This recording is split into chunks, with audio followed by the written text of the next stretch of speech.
열린교회 성도 여러분 안녕하세요. 이 시간에 우리가 함께 나눌 동영상 강의는 최선의 삶 6과 두 번째 시간입니다. 지난 시간에 우리는 성령 충만함에 대하여 함께 말씀을 나누었습니다. 오늘은 그 두 번째 시간으로 성령 충만하여 승리하라 라는 주제로 함께 말씀을 나누었으면 좋겠습니다. 우리가 신앙생활을 하면은 조금 아쉬운 그런 부분이 있습니다. 어떤 부분이냐면 내가 예수 그리스도를 믿고 성령 하나님을 체험하고 성령 충만한 삶을 살면 그것으로 좀 모든 것이 해결이 되어서 천국의 삶을 유지하면 얼마나 좋을까라는 생각을 하게 되지만 막상 현실은 그렇지 않다라는 것입니다. 우리가 성령 충만함이 있더라 하더라도 2, 3일 내로 이 성령 충만함을 계속 유지하지 못하면 세상의 모든 일들 때문에 또 내 자신으로 말미암아 성령 충만함이 점차 줄어들고 그래서 과거의 모습으로 과거의 생각으로 되돌아가는 그러한 경우도 많이 있습니다. 그래서 어떤 성도님들은 성령 충만함을 유지하고 승리하는 삶을 살지 못하는 자기 자신을 돌아보며 이것이 내가 그냥 순간적으로 느낀 감정이었나, 구원에 대해서 순간적으로 느낀 감정이었나라는 회의를 갖게 되고 다시 과거로 돌아가는 그러한 분들도 있습니다. 분명히 알아야 될 것은 우리가 하나님의 부르심을 받아 천국에 가기 전까지 혹은 예수 그리스도가 이 땅 가운데 오셔서 종말에 모든 죄악을 물리치시고 승리하는 그 빅토리 하시는 그날이 되기 전까지 우리는 영적 전쟁을 할 수밖에 없습니다. 이 영적 전쟁에서 승리하는 삶을 살아갈 때 내 신앙이 성장하게 되고 그제서야 비로소 예수님의 제자로서의 최선의 삶을 살아갈 수 있게 되는 것이죠. 자, 문제를 하나씩 풀면서 어떻게 하면 승리하는 삶을 살 수 있을지에 대해서 함께 좀 공부를 해보도록 하겠습니다. 1번 문제 같이 읽도록 하겠습니다. 모든 사람의 내면 세계에는 하나님의 영향력에 도전하는 사탄의 세력으로 말미암아 끊임없는 전쟁과 같은 상태가 계속됩니다. 제가 조금 전에 말씀드린 것처럼 예수 그리스도께서 재림하시기 전까지 이 세상의 종말이 오기 전까지 이 상태는 계속됩니다. 영적인 그리스도인이나 육신적인 자연인도 하나님의 형상대로 지음을 받은 사람이고 인간은 하나님의 도덕성을 본능적으로 지니고 있습니다. 그러나 타락한 육체적 감각과 욕망들이 인간을 지배하고 있습니다. 로마서 7장 19절에서 24절에 나오는 바울의 갈등을 요약해 보십시오. 여러분, 사도 바울조차도 이러한 갈등이 있었습니다. 제가 읽어드리겠습니다. 내가 원하는 바 선은 행하지 아니하고 도리어 원하지 아니하는 바 악을 행하는도다. 만일 내가 원하지 아니하는 그것을 하면 이는 행하는 자는 내가 아니요 내 속에 거하는 죄니라. 그러므로 내가 한 법을 깨달았노니 곧 선을 행하기 원하는 나에게 악이 함께 있는 것이로다. 내 속사람으로는 하나님의 법을 즐거워하되 내 지체 속에서 한 다른 법이 내 마음의 법과 싸워 내 지체 속에 있는 죄의 법으로 나를 사로잡는 것을 보는도다. 오라, 나는 곤고한 사람이로다. 이 사망의 몸에서 누가 나를 건져내랴. 사도 바울은 자기 안에서 두 가지 법이 싸우고 있음을 고백하고 있습니다.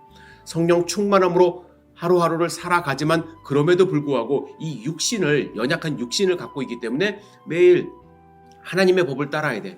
아니야, 육신대로 살아 라는 그 영적인 갈등을 지금 표현하고 있는 것이죠.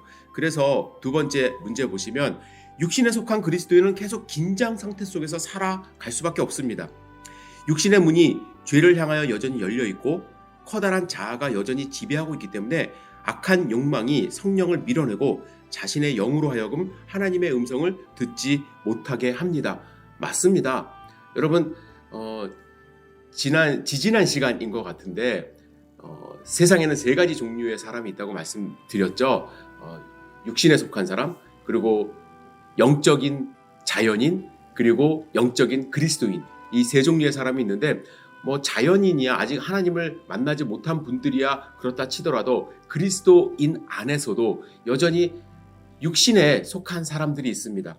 그런 분들은 성령 충만함보다 육신이 더 강해서 하나님의 말씀을 계속해서 밀어내기 때문에 더 많은 갈등이 있고요. 결국에는 그런 갈등조차도 하지 못하는 그런 상황에 이르러 자연인과 별 상관없이, 별 다름 없이 살아가는 경우도 많이 있습니다. 자, 바울은 로마서 8장 6절에서 8절에서 육신에 속한 그리스도인에 대해서 이야기를 했습니다. 제가 읽겠습니다.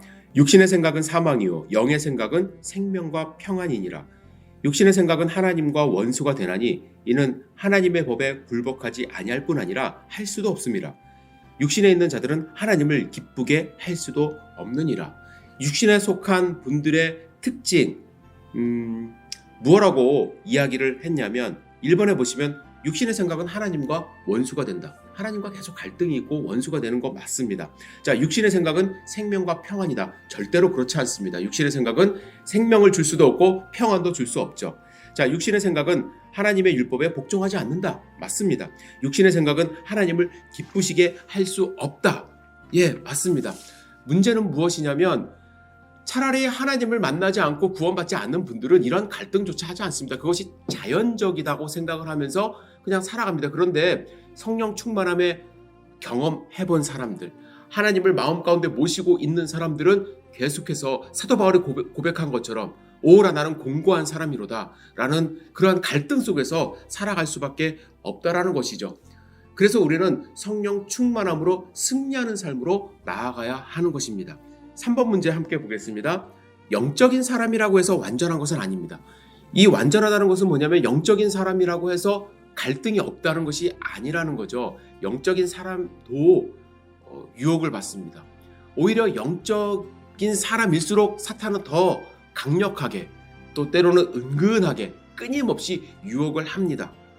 영적인 사람이 매일 자신을 십자가에 못 박고 항상 깨어있어 성령 충만함을 이루는 삶을 살아갑니다. 하지만 다른 점이 있어요. 유혹을 당할 때 그는 사탄을 향한 문을 닫아버립니다. 그리고 예수님을 향한 문을 열어서 주님의 말씀에 귀를 기울인다는 사실이죠. 여러분 로마서 6장 17절에서 18절 함께 읽겠습니다. 하나님께 감사하리로다. 너희가 본래 죄의 종이더니 너희에게 전하여 준 바 교훈의 본을 마음으로 순종하여 죄로부터 해방되어 의에게 종이 되었느니라. 이 말씀에서 죄의 종이 되어 있는 사람이 죄로부터 자유로워지는 방법에 대해서 한번 체크를 해보시기 바랍니다. 어떻게 본문을 말씀하고 계시나요? 1번에 보시면 하나님의 말씀에 순종함으로, 2번에 보시면 유혹을 거절함으로. 이 말씀이 두 가지 맞는 것처럼 보이지만 사실은 1번이 맞습니다. 하나님의 말씀에 순종함으로. 자, 유혹을 거절하는 것은 일회성에 불과합니다. 유혹을 거절하지만 계속해서 유혹이 들어올 수가 있습니다. 그러나 로마서 6장에 보시면 너희가 전하여 준 바 교훈의 본을 마음으로 순종하게 되었을 때 죄로부터 해방되어 의에 이르는 종이 된다고 말씀을 합니다. 저는 가장 중요한 것이 말씀에 순종하는 삶을 사는 것이라고 생각을 합니다. 그러다 보면 주변에 유혹들이 없어지고 그러다 보면 나도 모르는 사이에 승리하고 또 하나님의 사람으로 살아갈 수 있게 되는 것이죠. 자, 4번 문제 함께 읽겠습니다. 하나님의 창조물 중에 인간이 최고의 걸작품입니다. 그러나 인간이 사탄을 따르고 범죄했을 때 부패하여 버리고 말았습니다. 사탄이 쏘는 무기는 능력 있고 강합니다. 어리석은 그리스도인은 이러한 사탄의 능력을 과소평가함으로써 그의 삶이 실패하곤 합니다. 여러분, 사탄은 우리를 이길 수 없음이 확실합니다. 예수 그리스도의 힘으로 우리는 물리칠 수 있어요. 그런데 과소평가해서는 안 됩니다. 괜찮아. 그러면 어떤 생각이 드냐면요. 나태해집니다. 내 스스로가. 나는 유혹 받을 일 없어. 나는 유혹 없어. 하나님의 사람이야. 라고 생각하는 그 틈을 파고드는 것이죠. 그래서 늘 사탄은 우리 주변에 있고 또 우리가 그런 유혹이 어디서 찾아올지에 대해서 긴장하며 살아갈 필요는 있습니다. 무섭거나 두렵거나 떨면서 살라는 것이 아니라 긴장하면서 내가 받을 수 있는 유혹에 대비하며 살아야 하는 것이 맞습니다. 다음 성경 구절에 보시면 하나님을 대적하여 싸우는 세 가지 세력에 대해서 말씀하는데 갈라디아서 5장 17절은 육체에 대해서 말씀하고 있습니다. 육체의 소욕은 성령을 거스린다 말씀합니다.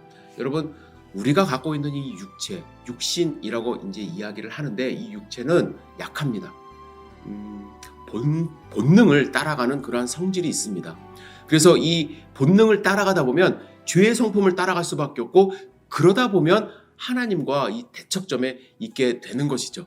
그래서 늘 내 육체를 다스릴 줄 아는 그러한 삶을 살아야 하는 것입니다. 요한일서 2장 15절에 보면 이 세상이나 세상에 있는 것들을 사랑하지 말라.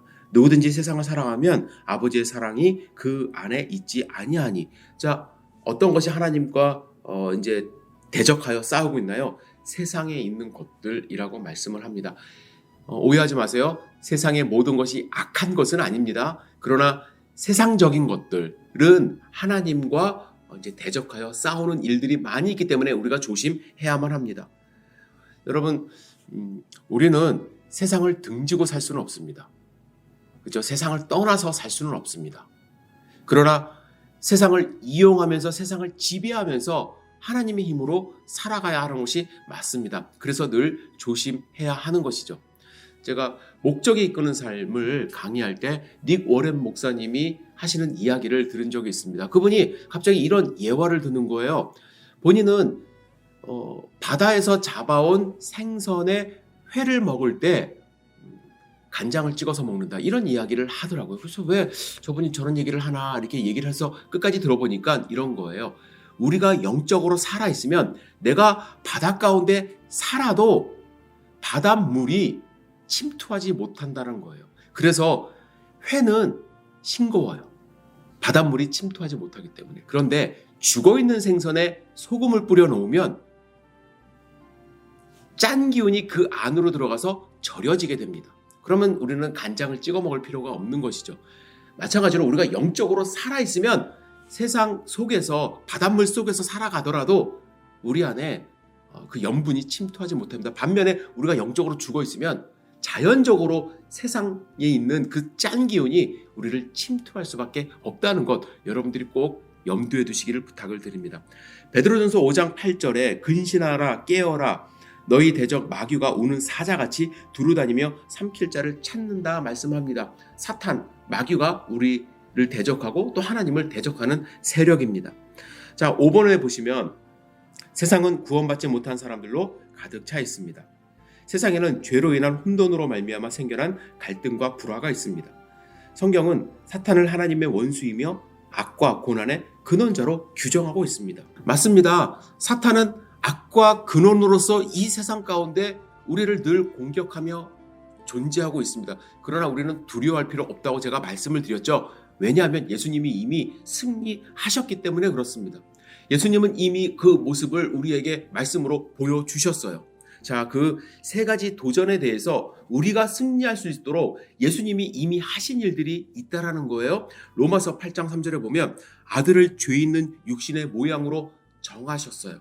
예수님이 이미 신이시지만 육신의 모습으로 이 땅 가운데 오셨어요. 그 이야기는 무엇이냐면 죄 있는 우리와 동일한 모습으로 이 땅 가운데 오셔서 우리가 겪고 있는 갈등을 이미 아셨다라는 거예요. 예수님이 죄 있다라는 것이 아니라 우리와 동일한 인간의 몸으로 이 땅 가운데 오심으로써 우리가 경험할 수 있는 여러 가지 모습의 그러한 유혹, 또 비난, 고난, 이런 것들을 이미 다 체휼하셨다라는 것입니다. 그래서 예수님이 이미 다 알고 계시기 때문에 우리 승리할 수 있는 것입니다. 요한복음 16장 33절에 예수님은 세상을 이겼다 선언하셨습니다. 요한복음 1장 3장 8절에 마귀의 일을 멸하려 하심이라. 예수님은 그 계획을 갖고 계십니다. 그 사실을 믿고 승리할 수 있는 것이 그리스도인이라는 것이죠. 자, 6번 문제 보도록 하겠습니다. 우리를 위하여 십자가에서 죽어가셨던 예수님의 모습을 깊이 생각해 보시기 바랍니다. 예수님이 십자가에 달리신 이유를 여러분들 알고 계십니까? 그것은 우리가 예수님의 승리에 동참하게 하기 위함입니다. 예수님의 죽으심과 부활이 우리로 하여금 하나님 앞에서 의로워질 수 있게 하신 것입니다. 예수님만이 죄가 없으시고 온전하신 분이기 때문에 예수님만이 우리를 속죄할 수 있는 조건을 가지고 계십니다. 온전하신 예수님의 피 흘리심이 있기 때문에 죄의 용서가 있는 것이죠. 자, 여기서 다시 한번 여러분들 말씀을 드리고자 합니다. 많은 분들이 질문하시죠. 왜 예수님만이 나의 죄를 속죄할 수 있을까? 이것은 하나님이 정하신 그러한 속죄의 방법을 이해를 해야만 합니다. 하나님은 죄를 그냥 두고 보실 수가 없어요. 왜 그러냐면 공의로우신 분이기 때문에. 그래서 하나님 앞에 죄 지은 사람은 죽임을 당할 수밖에 없습니다. 그러나 하나님이 죽임을 당할 수밖에 없는 그 죄인 대신에 흠없는 속죄 제물이 대신 죽으면 그것을 보시고 용서하신다고 하셨어요. 그래서 구약의 제사는 어떻게 진행이 되냐 하면 하나님께 죄를 범한 사람이 동물을 가지고 와서 거기에 자기의 죄를 전가시킵니다. 안수를 하죠. 그리고 나서 하나님 앞에 자기는 죽을 수밖에 없는 죄인임을 고백하며 스스로 그 동물을 죽입니다. 자기를 죽이는 거예요. 그랬을 때 하나님이 그가 정말로 하나님 앞에서 속죄함 받고 싶은 용서, 회개의 마음이 있다는 것을 보시고 용서를 하시는 것입니다. 그러나 이 방법은 한정되어 있습니다. 동물의 제사이고 매년 해야 되고 또 그 제사법을 모르는 사람을 용서하실 수가 없어요. 그래서 하나님은 예수 그리스도를 이 땅 가운데 보내주시기로 작정을 하셨는데 왜 하필 예수님이냐? 제가 아까 말씀드릴 때 그 속죄 제물에 대해서 말씀을 드렸어요. 이 제물에 조건이 있습니다. 어떠한 조건이냐면 흠이 없어야 되고요. 이 말은 죄가 없어야 된다는 것이거든요. 그리고 죽을 수 있어야 돼요. 자, 이 세상 가운데 모든 인류를 대신할 수 있는 제물의 조건을 한번 생각해 보시기 바랍니다. 사람 가운데 누가 감히 흠이 없다고 자신할 수 있습니까? 모든 사람은 죄를 범하였음에 하나님의 영광에 이르지 못한다고 말씀하셨어요. 사람 가운데는 제물이 될 수 있는 존재가 없어요. 그런데 이미 동물은 한계가 있다고 제가 말씀을 드렸잖아요. 그래서 하나님은 이 모든 인류를 대신할 계획을 하나님 스스로가 인간의 모습으로 이 땅 가운데 오시는 것을 말씀을 하신 것입니다. 여러분과 저의 죄를 대신해서. 그런데 문제가 뭐냐면 하나님은 죽을 수가 없어요. 왜? 영적인 존재이기 때문에. 하나님이 대신 죽을 제물을 찾으시는데 하나님 스스로는 죽을 수가 없는 것이 그건 또한 하나님이 갖고 계시는 한계라고 하면 좀 죄송한데 하나님이 갖고 있는 그러한 모순이죠. 어떻게 보면 죄송합니다. 하나님께 제가 모순이라고 말씀을 드려서 여하튼 하나님은 죽을 수가 없어요. 영적인 존재이기 때문에. 그래서 죽을 수 있는 인간의 몸으로 그의 아들을 보내신 것입니다. 그래서 예수님만이 우리의 구원자 또 대속의 제물이 될 수 있는 것입니다. 예수님이 흠이 없으시고 또 죽을 수 있는 그런 완벽한 존재이기 때문이죠. 자, 그래서 문제를 계속 보시면 죄에 대한 예수님의 승리를 말해주는 다음 구절들을 읽고 해당 번호에 빈칸에 써 넣으십시오. 히브리서 9장 26절 여러분들 꼭 읽어보시기 바랍니다. 이 본문은 그분께서 희생 제물이 되셔서 죄를 없이 하셨다 라는 본문의 말씀이고요. 로마서 6장 11절은 우리는 예수님을 통하여 죄에서 살아났다. 나를 대신해서 속죄 제물이 되셨기 때문에 고린도전서 15장 56절에서 57절의 말씀은 우리는 예수님을 통해 죄에서 승리했다. 여러분들은 죄에서 승리한 그러한 사람들입니다. 요한일서 1장 7절에 보면 예수님의 피가 우리를 죄로부터 깨끗하게 하신다라는 말씀이 있습니다.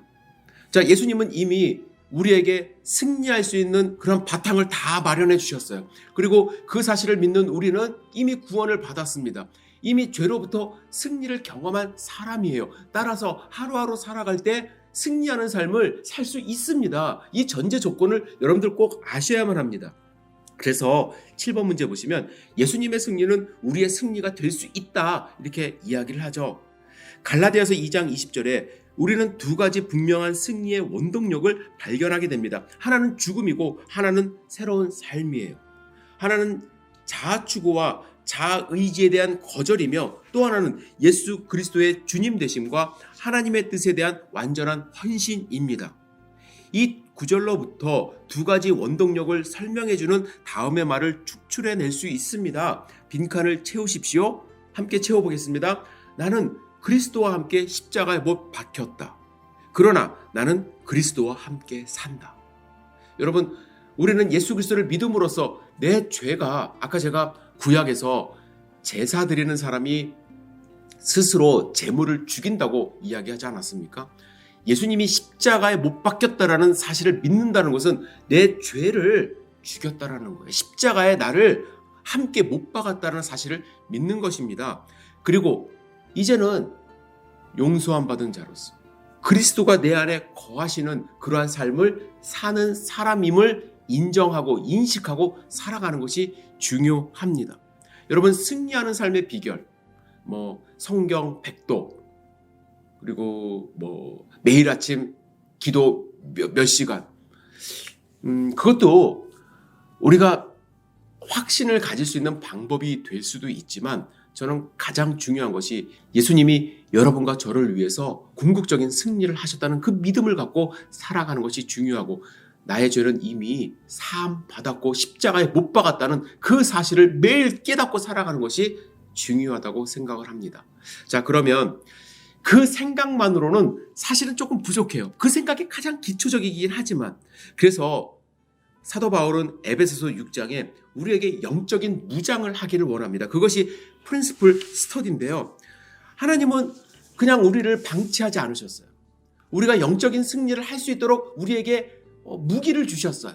그 무기를 여러분들이 자유자재로 활용할 수 있도록 내 몸에 익숙하게 만드는 것이 참 중요합니다. 여러분, 다윗을 기억하시죠? 다윗이 골리앗과 맞서 싸우러 나갈 때에 사울이 그의 옷을 주었어요. 내 갑옷 입고 나가라. 그런데 다윗에게 그 옷이 맞질 않죠. 사울은 보통 사람보다도 머리 하나가 더 있었기 때문에, 그리고 어린 다윗이어서, 그래서 그 갑옷을 입지 않고 자기가 활용할 수 있는 무기를 가지고 나갑니다. 그것이 바로 물맷돌 아닙니까? 이 물맷돌을 평소에도 이용한 거예요. 익숙해진 거예요. 그 물맷돌을 가지고 나갔을 때 그가 승리를 하지 않았습니까? 하나님은 우리에게 영적인 무기를 많이 주셨어요. 전신갑주를 주셨어요. 그런데 우리가 그것을 활용할 수 있어야 그것이 내 무기가 되는 거예요. 어떤 분들은 하나님이 말씀의 검, 싸울 수 있는 검을 주셨는데 한 번도 쓰지도 못해요. 과일도 못 깎아요. 왜냐하면 날카롭지 않기 때문에, 익숙하지 않기 때문에. 자, 영적인 무장에 대해서 여러분들 글을 꼭 한번 읽어보시기 바랍니다. 126페이지에 보시면 하나님의 이 전신갑주는 영적 승리의 필수 조건이에요. 특히 다음의 세 경우에 영적 무장을 사용해야만 합니다. 첫 번째, 사탄이 얽매고 있는 영역에서 해방되기를 원할 때. 사탄이 내 마음을 짓누를 수 있고 사탄이 우리의 앞길을 막을 수 있습니다. 그것에 대해서 승리를 하기 위해서는 영적 무장이 필요합니다. 두 번째는 사탄의 공격을 받을 때, 세 번째는 사탄을 공격할 때 사탄에게 사로잡혀 있는 사람들을 위해서 중보기도 하고 그들을 찾아가 전도하는 것, 그것이 바로 공격하는 것인데, 그럴 때 우리에게 필요한 것이 바로 이 영적 무장이고 전신갑주입니다. 여러분, 전신갑주는 한 번쯤 들어보셨을 거예요. 간단하게만 말씀을 드리도록 하겠습니다. 방어용 무장이 있습니다. 방어용 무장. 사탄이 공격해 올 때 우리가 방어할 수 있는 그걸 주셨어요. 첫 번째, 구원의 투구. 구원의 투구는 머리에다가 쓰는 것입니다. 투구를 쓸 때 구원의 투구라고 말씀하셨어요. 이것은 내 머릿속의 생각이 완전히 구원받은 사람으로 무장하고 있으라는 얘기예요. 우리의 마음을 지켜주시는 것, 우리의 생각을 지켜주시는 것이 바로 이 구원의 투구입니다. 구원의 투구는 정체성이에요. 어떤 분들은 구원의 투구를 벗고 다니세요. 나는 교회 다니는 사람, 하나님을 믿는 사람 아닌 척하면서 세상에서 살아가는 경우가 많이 있습니다. 그럴 때 쉽게 사탄의 공격을 받죠. 여러분, 구원의 투구는 멀리서 봐도 딱 보여야 돼요. 그죠? 그래야 사탄이 함부로 공격을 하지 못합니다. 내가 항상 머릿속에, 생각 속에, 또 다른 사람들 앞에서 이야기할 때도 구원받은 사람임을 드러내면서 살아가시기를 부탁을 드립니다. 두 번째는 의의 흉배를 붙이는 것입니다. 의라는 것은 올바로 서 있는 것, 똑바로 서 있는 것입니다. 내 자신이 하나님 앞에 똑바로 서 있을 때 사탄이 우리를 공격하지 못합니다. 세 번째, 진리의 허리띠입니다. 여러분, 이 허리띠가 왜 중요한지 아십니까? 허리띠를 띠지 않으면 요즘에 우리가 입는 옷들은 그래도 우리 몸에 잘 맞게 나오기 때문에 허리띠 없어도 걸어 다닐 수 있습니다. 그러나 과거에는 허리띠가 없으면 잘 걷지를 못해요. 옷이 펄럭이기 때문에. 그런데 왜 하나님은, 사도 바울은 진리의 허리띠라고 했을까? 여러분, 예수님이 진리가 너희를 자유케 하리라 이런 말씀을 하셨어요. 내가 진실된 사람, 정말로 진리만을 추구하는 사람이면 자유롭게 허리띠를 매면서 뛰어다닐 수 있다라는 거예요. 만약에 내가 진실되지 못하고 거짓된 사람이라고 한다면 내 몸이 자유롭지 않습니다. 그 거짓말한 것을 자꾸 증명해야 되고 또 다시 그것을 또 다른 거짓말을 만들어내고 막 머리가 복잡해져요. 그러나 하나님 앞에서 진리만을 이야기하는 사람들은 자유롭습니다. 거리낄 것이 없습니다. 그래서 진리의 허리띠라고 말씀을 하는 것입니다. 자, 공격력 무기도 있습니다. 공격력 무기에 대해서 여러분들 꼭 읽어보시기를 부탁을 드리는데, 여러분들 성령의 검은 말씀입니다. 이 말씀을 여러분들 잘 갈고 또 크게 만들도록 하셔야 되는데, 그것은 암송, 묵상, 또 통독 이러한 것들로 여러분들이 무기를 만드셔야 돼요. 그리고 믿음의 방패. 저는 이 책을 읽으면서 왜 믿음의 방패가 공격용 무기로 이렇게 해놨을까? 이 저자의 뜻은 무엇일까? 하면서 봤는데 저는 이 믿음의 방패는 방어용이라고 생각을 했거든요. 그런데 제가 읽어드리겠습니다. 사탄을 대항하여 영적인 싸움에서 진격해 나갈 때 사탄의 공격을 막아낼 수 있는 믿음의 방패를 가져야 합니다. 사탄은 당신의 마음과 생각과 감정에 의심과 의욕의 불화살을 쏘고 있습니다. 믿음의 방패는 휴식을 취하기 위한 것이 아니라 앞으로 진격해 나가기 위한 무기입니다. 방어를 위한 무기가 아니라 공격을 위한 무기입니다. 믿음의 방패를 가지고 믿음의 사람들은 세상을 이길 수 있습니다. 방패를 가지고 전진해 나간다라는 거예요. 방패를 가지고 공격해오는 화살을 막는 것이 아니라 여러분들은 믿음을 가지고 세상을 향해서 나갈 수 있는, 그죠? 내 몸을 가리고, 그래서 한 걸음 한 걸음 사탄이 지배하고 있는 이 세상을 향해서 나갈 수 있는 것은 이 방패를 들고 있기 때문에 가능하다는 것입니다. 여러분, 다시 한번 하나님이 우리에게 허락하신 이 영적 무장들, 전신갑주를 마음속에 생각을 하시고, 나는 어떠한 무기를 가지고 있는가, 또 나에게 부족한 무기는 무엇인가 생각을 하면서 싸울 때에 승리하는 삶을 살 수 있다고 저는 확신합니다. 하나님이 지금 우리 삶에 많은 도전을 주고 계십니다. 저 자신도 마찬가지죠. 코로나뿐만 아니라 교회적으로도 지금 힘든 그러한 시기를 겪고 있습니다. 이러할 때 더 말씀 읽고 더 기도하고 또 성도님들을 위해서 최선을 다해서 말씀 준비하고 기도하는 그런 목회자로 다시 한번 거듭나게 하십니다. 여러분, 저를 위해서 기도해 주시고 교회를 위해서 기도해 주시고 또 서로를 위해서 기도하는 열린교회 성도 되시기를 주님의 이름으로 축복합니다. 기도하시겠습니다. 전능하신 주님, 성령 충만함으로 최선의 삶을 살아가며 승리할 수 있도록 인도하여 주시옵소서.